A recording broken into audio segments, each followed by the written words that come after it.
अहमदनगरमध्ये ईव्हीएम ठेवलेल्या गोदामाच्या जवळ अज्ञातानं छेडछाड केल्याचा आरोप राष्ट्रवादी शरदचंद्र पवार पक्षाचे नेते निलेश लंके यांनी केलाय।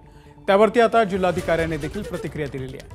प्रत्येक दिवशी आम्ही त्या स्ट्रॉंग रूमला आमचे काही कार्यकर्ते आमचे सहकारी या ठिकाणी 24 तास पाहण्यात येत आहे। पण काल 8:22 म्हणजे 8:15 दरम्यान एक अज्ञात व्यक्ती त्या गेटच्या आत आला। यावेळेस त्या कार्यकर्त्याला आमच्या सहकाऱ्यांकडून विचारणा झाल्यानंतर त्यांनी सांगितलं की मला जिल्हाधिकाऱ्यांनी त्या ठिकाणी परमिशन दिलेली आहे। त्यांना विचारणा केल्यानंतर त्यांनी उडवाउडवीचे उत्तर त्याच्याकडून देण्यात आलेले आहे। त्यामुळे ही बाब सुद्धा एक शंकास्पद बाब आहे आमच्या दृष्टीने।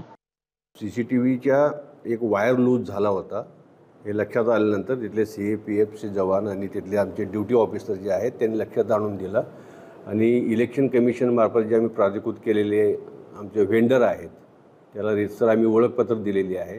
त्या माणसांनी तिथं CAPFच्या डायरीमध्ये नोंद करून आज जाऊन 8:20 काल गेला तो आणि रिपेअर करून 5 मिनिटात तो बाहेर आला। ही वस्तुस्थिती आहे। ABP माझा, उघडा डोळे बघा नीट।